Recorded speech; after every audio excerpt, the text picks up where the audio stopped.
Good morning, everyone. My name is Adrika from Class 2, and I'm delighted to stand before you to conduct today's morning assembly. A heartfelt welcome to our Diwali celebration. Diwali, the festival of lights, is a time to illuminate our hearts with love, joy, and harmony. Today, we are here to embrace the spirit to vibrant performance.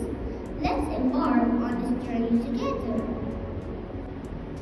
Our first act is a role play by Class 1 Act 2, bringing to life the timeless story behind Diwali. Watch as they share the values and traditions that make this festival so special.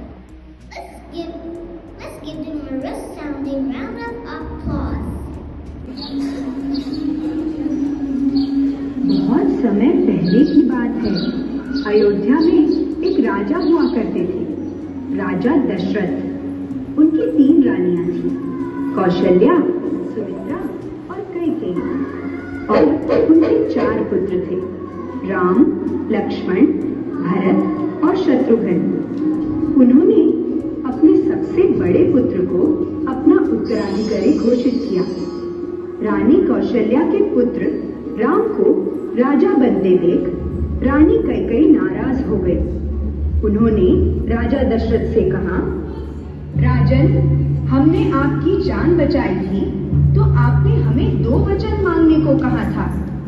आज वो वचन मांगने का समय आ गया है। हम चाहते हैं कि आप हमारे पुत्र भरत को राजा बनाएं और राम को 14 साल के लिए वनवास भेजें। राजा दशरथ काफी दुखी हुए, किंतु वो अपने वचन के कारण मजबूर थे, तो उन्होंने राम को वनवास भेज दिया। राम के साथ उनकी एक दिन शूर्पणखा नाम की एक राक्षसी एक सुंदर नारी का रूप धारण हो गई और उन्हें जाकर बोली, मुझे आपसे शादी करनी है। राम जी ने मुस्कुराकर कहा, देवी, मैं तो पहले से ही शादीशुदा हूँ। आप मेरे भाई लक्ष्मण के पास जाइए और उनसे पूछिए कि क्या वो आपसे शादी करेंगे। ये सुनकर शूर्पणखा लक्ष्मण के पास चली गई, लेकिन शूर्पणखा का प्रस्ताव लक्ष्मण ने भी ठुकरा दिया। ये देखकर शूर्पणखा बहुत गुस्सा हुई और अपने असली रूप में आ गई। उसने सीता जी को मारना चाहा, किंतु लक्ष्मण ने शूर्पणखा की नाक और कान काट दिए। शूर्पणखा और वो सारे राक्षसों का राजा था। उसने अपनी बहन के अपमान का बदला लेने की ठानी।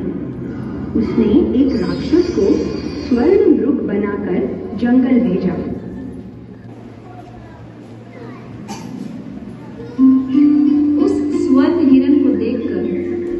माता सीता मोहित हो गई और बोली, वाह, कितना सुंदर हिरन है। और उन्होंने प्रभु श्री राम जी से आग्रह किया, हे स्वामी, कृपया आप मेरे लिए वो स्वर्ण हिरन ले आए। माता सीता के इस आग्रह को प्रभु श्री राम इनकार न कर सके और स्वर्ण हिरन के पीछे पीछे निकल गए। कुटिया से जब बहुत दूर श्री राम जी ने उस स्वर्ण हिरन पर निशाना साधा, तब मायावी राक्षस मारीच अपने असली रूप में आकर जोर जोर से चिल्लाने लगा, सीते सीते, लक्ष्मण लक्ष्मण। जब यह आवाज माता सीता और लक्ष्मण जी के कानों में पड़ी, तब सीता जी ने लक्ष्मण जी से कहा, हे भ्राताश्री, यह तो प्रभु श्री राम जी की आवाज है। आप तुरंत जाइए और उनकी सहायता कीजिए, वे जरूर किसी मुसीबत में हैं। माता सीता जी की यह बात सुनकर लक्ष्मण जी बोले, हे माते, यह मुझे किसी मायावी शक्ति की चाल लगती है। आप दुखी ना हो, भैया श्री राम जल्द ही लौट आएंगे। किंतु माता सीता ने लक्ष्मण जी की बातों को स्वीकार नहीं किया और श्री राम जी की खोज का आदेश दे दिया। माता जी की आज्ञा पाकर और लक्ष्मण रेखा खींचकर लक्ष्मण जी राम जी की सहायता के लिए निकल पड़े। रावण को ज्ञान था कि वो लक्ष्मण रेखा को पार नहीं कर पाएगा, इसलिए उसने साधु बनने का ढोंग रचा और सीता माता को उठाकर ले गया।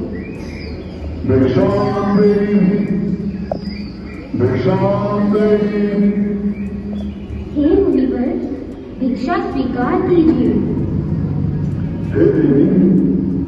एक साधु का इतना घर के द्वार से ही भिक्षा देकर भिक्षा चाहती हो? जाओ, नहीं चाहिए हमारी भिक्षा। नहीं नहीं मुनिवर, रुकिए, मैं आती हूँ।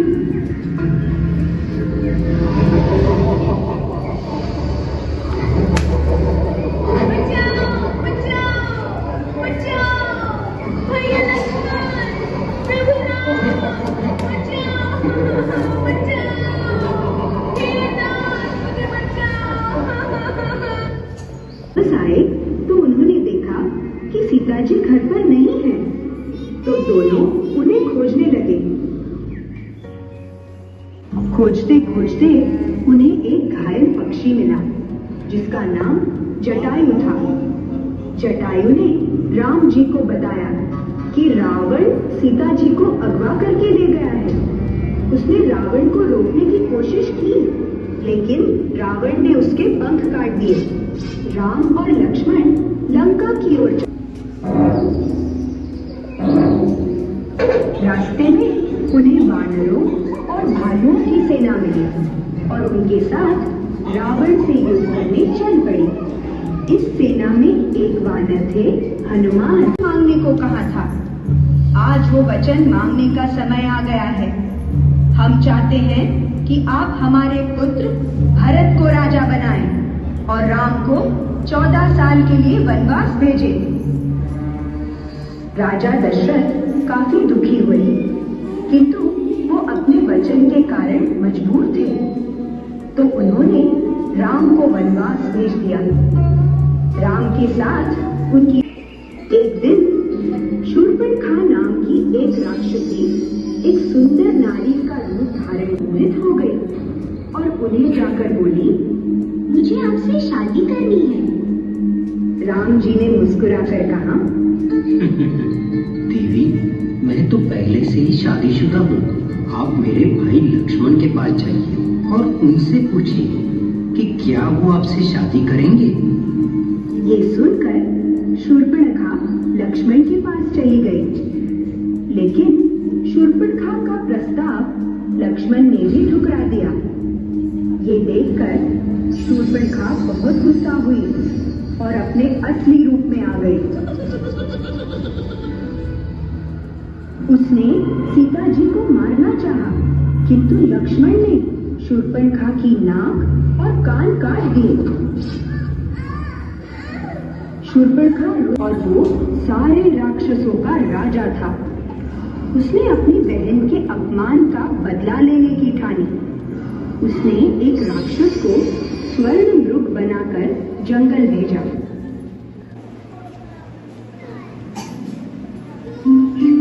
उस स्वर्ण हिरण को देखकर माता सीता मोहित हो गई और बोली, वाह, कितना सुंदर हिरण है। और उन्होंने प्रभु श्री राम जी से आग्रह किया, हे स्वामी, कृपया आप मेरे लिए वो स्वर्ण हिरण ले आए। माता सीता के इस आग्रह को प्रभु श्री राम इनकार न कर सके और स्वर्ण हिरण के पीछे पीछे निकल गए।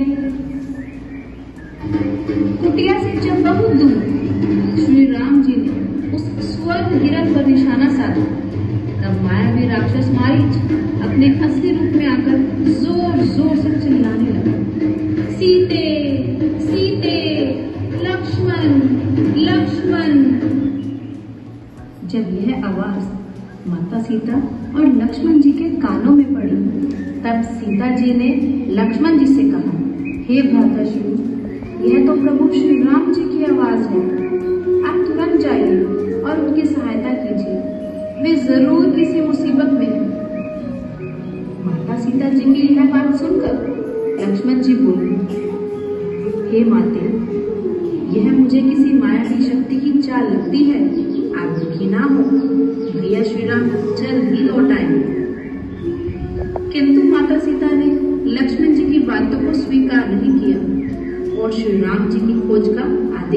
दिया। माता जी की आज्ञा पाकर और लक्ष्मण रेखा खींचकर लक्ष्मण जी राम जी की सहायता के लिए निकल पड़े। रावण को ज्ञान था कि वो लक्ष्मण रेखा को पार नहीं कर पाएगा, इसलिए उसने साधु बनने का ढोंग रचा और सीता माता को उठाकर ले गया। भिक्षाम देहि, भिक्षाम देहि। हे मुनिवर, भिक्षा स्वीकार कीजिए। हे देवी, एक साधु का इतना डर, घर के द्वार से ही भिक्षा देकर भेजना चाहती हो। जाओ, नहीं चाहिए हमारी भिक्षा। नहीं नहीं मुनिवर, रुकिए, मैं आती हूँ।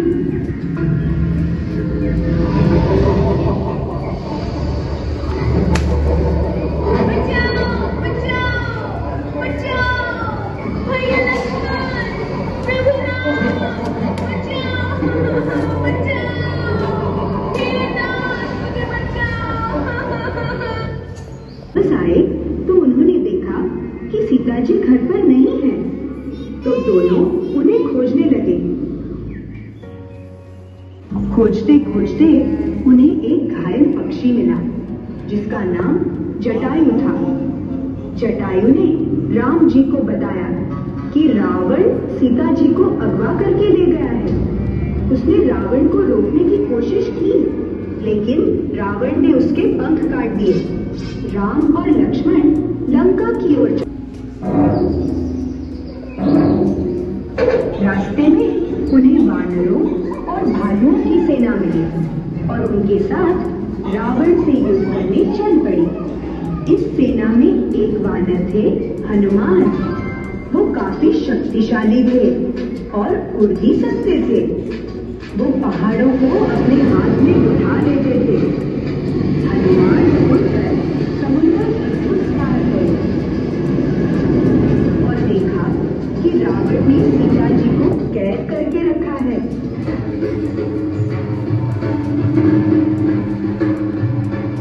ये बात जानकर राम जी ने अपनी सेना के साथ समुद्र पर पुल बनाना शुरू किया और लंका पहुंच गए।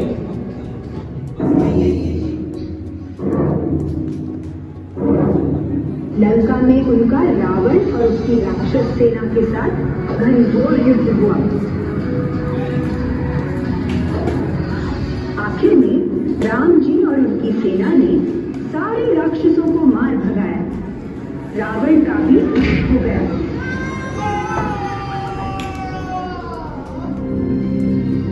और राम जी युद्ध जीत गए।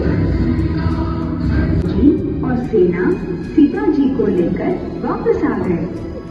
14 साल का वनवास पूरा कर जब राम, सीता और लक्ष्मण वापस अयोध्या आए तो पूरे अयोध्या में खुशियां छा गई। सारी प्रजा ने अयोध्या को दियों और फूलों से सजाया और भगवान राम का स्वागत किया।